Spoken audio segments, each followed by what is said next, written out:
What did they do? Yeah, so there was this thing called DeepSeek that just came out. You hear about it? No. Okay, no worries. It's big news in the last couple of days. DeepSeek? Yeah. Is that the Bonnie Blue video? He's good. He's good. How do you know? I know. He's going to be a comedy engineer. I like it. Somebody needs to take his vote away. Many kinds of engineers. Engineers of comedy. I like that. I know that video. Where's your wedding ring? Cross-examination. Go. Sorry. So anyway, there's this thing that really surprised everybody, which with a lot less computing power, because we've had these export bans on chips going to China, the thought was they don't have access to the same type of computing power that other companies do. And that's the issue here. with AI right now is the computing power, right? Or so it was thought. And they've solved that issue. Well, it's complicated. So under conditions of scarcity, where they had these export controls, they still came out of nowhere and said, you know what, with a lot fewer chips and a lot less powerful chips, they nonetheless created a generation of AI that at least looks as competitive as the bleeding edge of what we're producing in the United States. And you know, there's a lot yet to be known, but they trained this using phrases rather than individual words. Instead of going out 32 decimal places on a number, they only used 8 decimal places. So the way they trained the AI, they ended up being a lot scrappier in doing it.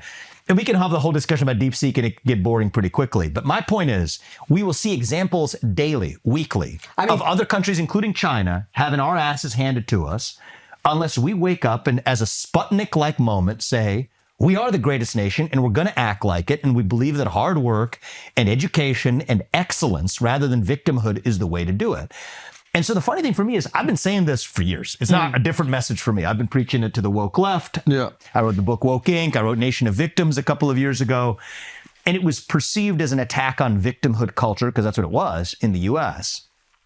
But what I intended it as a wake-up call, and I think many of the same people who supported me in delivering that message to the woke left may have initially had a different interpretation of it when I talked about it just more holistically. I'm talking to everybody. Pull yourself I'm talking up to by everybody. bootstraps meant Timberlands. I think, and they loved it. I think, you know, to puff our chests abroad, we all got to pull up our pants. Yeah, I agree. All of us. Yeah, I agree. You know, it's like the whole pull up your pants thing. We all got to pull up our pants. Okay, and we got to be serious about it. We got to balance our budget. We got to actually spend in accordance with what we actually bring in. We got to seal our border. We got to teach our kids how to do math and how to read and how to write. And I want excellence in every domain, by the way. I don't think we should be a country of only engineers. But if we want to be the country where we say companies hire American-born workers, that's what we all want, we got to ask ourselves at least a hard question. This is what people got upset about.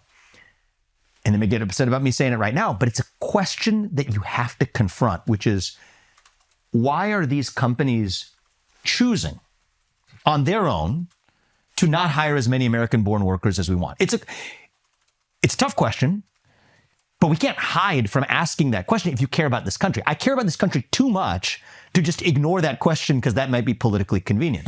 And by the way, the H-1B system, I hate doing this because it's so lame in sort of just repeating yourself. I've said it like 150 times in the last year.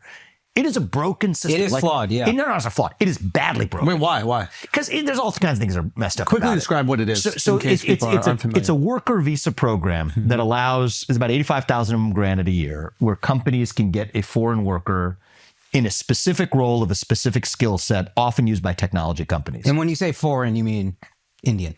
India is the number one country that uses it. We got an H-1B here, don't we? I think you got China, you got other countries as well. Okay.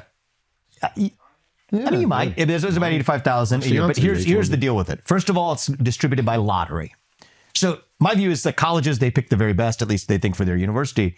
We're not individually picking, it's a lottery. That's number one. Number two is, if you work for a particular company with an H-1B, here's the big problem. You are like an indentured servant to that company, because another company can't hire you, so the market's not really working. Okay, so I have for a long time, and you get underpaid, and I hate repeating overworked. myself, You're constantly afraid of getting sent back, so they just take advantage of that. And then also, you could argue that compresses American wages because that person can't be hired away, so the company has them under a barrel to pay them less. There are rules to prevent that, but then companies may be abusing it and sidestepping those rules. And you're afraid to report it if you're... So it is not only a broken system, it is a deeply flawed system in its application. And I've said this 100 times, maybe 150 times in the last year. But assume we fix all of that. And by the way, I've got some out-of-the-box ideas for how to fix this. I'd say auction them off, actually. Make the companies pay for it. Get back to that. And by the way, use that money. Get back to If you change the word. if you auction them off, right, then you actually raise enough money to close Social Security. The right is on your side. So we've got $44 billion. Social Security. For real, we're going to auction Seriously, them again. we don't have enough money for Social Security. We're One way to free. fill it, Make the companies pay more. So the companies pay I'm more. gonna talk to you as a friend, Vivek. Yeah. You're being very high Q. The EQ is when you say auction them off, the black people are like, what are we talking about? Yes, So that's yes. what that's why he's like, let's We find don't a do different that word. anymore. We're just, man. I mean, this guy can joke around. Like, I'm gonna be as loose as I can be too. But the point is, make them pay for it. Make them pay. Sell There you go. sell the flesh. And sell their flesh to the highest The Visa. Sell, sell their Visa. This guy's Sell their crazy Visa over to the here. highest bidder. Jesus And Christ. honestly, Sell their flesh. Take their flesh and sell it. Fucking Pay it to the Elon's United coming out States. on that Pay that side of the shit to the couch. United States. Yeah. pay it to America, right? So you want Yeah, to make I America agree. great? We got a Social Security gap. Yeah. Close the Social Security gap by saying that if a company wants to hire somebody with the equivalent of a new H-1B system, make them actually pay. So there's a higher barrier to hire that foreign-born worker. Yeah. But the company will pay whatever it's worth to them to do it. And by the way, when they do it, they shouldn't be indentured servants of that company. They can work at a different They company. work freely. That's a pretty efficient approach, and it could actually use to close the Social Security trust fund gap or anything It else. sounds to me right now. But those are wonky policy solutions. But the deeper question, though, because everyone likes to go there. I agree. No, this is and get good. to the hard question. Let's say even after you have that system, Yeah. I believe it is likely that companies will still, in some measure, hire workers that include workers from other countries. And by the way, a lot of CEOs, what they'll say behind closed doors, and what they do behind closed doors is, if you tell them they can't do it here, they start opening up sites in other countries. That's what's happening.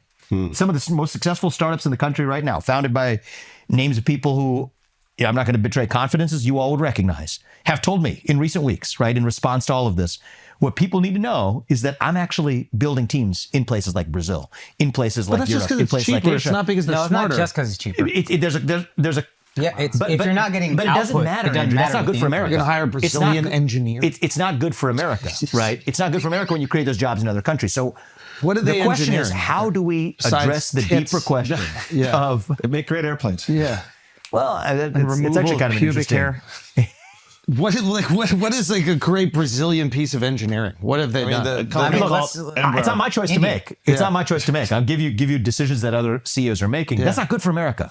We want this to be the country where the greatest things come out of our own homeland. I agree. So the question to ask, the hard question is, why, when given the choice, are companies not making the choice to hire more American-born workers than we want? We got to reflect on that. And then there's a separate question. So they got that observation, right? Now you got a separate observation. Before you go to the second no, question. No, it's related. It's Okay. related. That 25% of eighth graders and only 25% are actually proficient in math. That's a separate fact. Are those two facts total coincidences?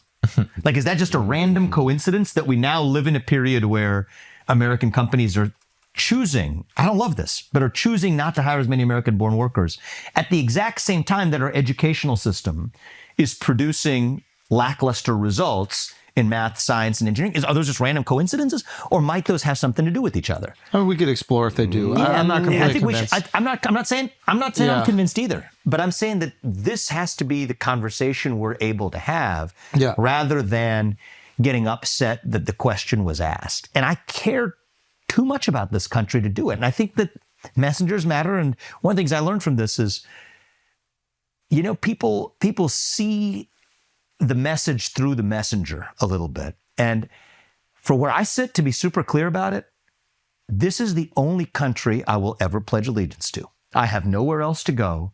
This is the country I will die fighting for if I have to. And so, you know what? When you care about somebody, you tell them the truth. Yeah. And if you care about yourself, you tell them what they want to hear.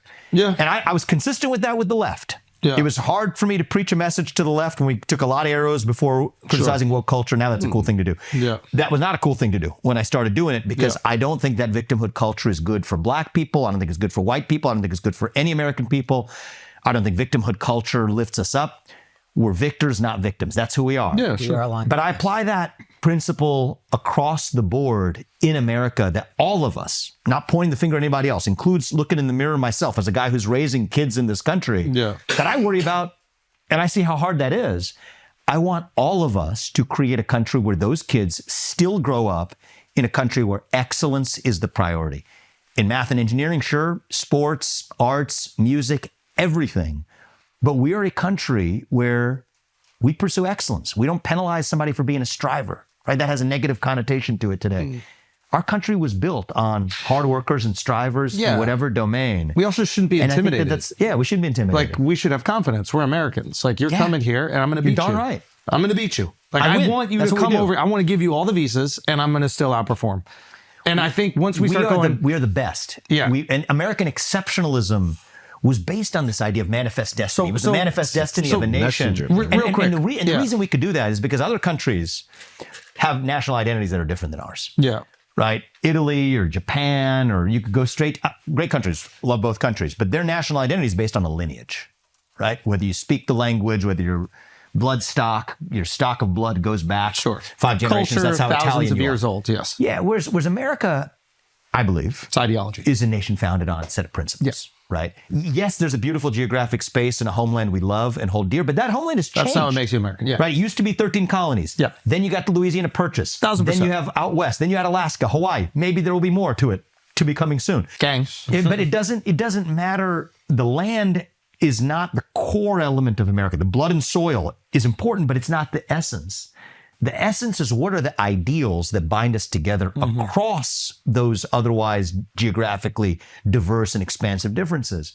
And to me, it's those ideals that we pursue excellence. We believe in merit, that the best person gets the job, that you can achieve the maximum of your own potential without anybody standing in your way and speak your mind at every step of the way. That's what makes America great. That's why we win. Yeah. So we have to revive that. But right now, I feel like, especially the last 4 years, we've gone through a little bit of a lethargic period. And I think most people who may have had issues with, the way I, framed it, a few weeks ago, would agree with me that we wouldn't have to make America great again if America was already perfect. We should have the humility and the love of our country to not only admit that, but to embrace the challenge on the other side of it, to say that we're still going to strive to be better than we've ever been. That's who we are. And that's the spirit I want to bring back in the country. And if I'm being honest, I think we've lost some of that. But it doesn't have to stay that way. You do know the whole thing is just, it's good white Christian Americans don't like a brown guy holding the mirror up to their face. That's what this is all about. Don't you dare talk about my like, that's what it is. Don't you dare talk about. So it's funny. It's funny you say that. That's what it is. I reject, and in my arguments, friendly but healthy, heated arguments with the left over the last 4 years, have been steadfast on this, and I don't intend to change my position now. My position in talking to the left, including black audiences or places where, there was this idea that if you're not black, you can't say certain things. I never believed that. I think that your ideas stand on your own merits, regardless of your own skin color, and you got to express them. That's what America's founded on. So if that was and I got a lot of applause from many corridors of the conservative movement for maintaining a hard line on that. But that's always been my belief, and I'm not about to change that belief now either.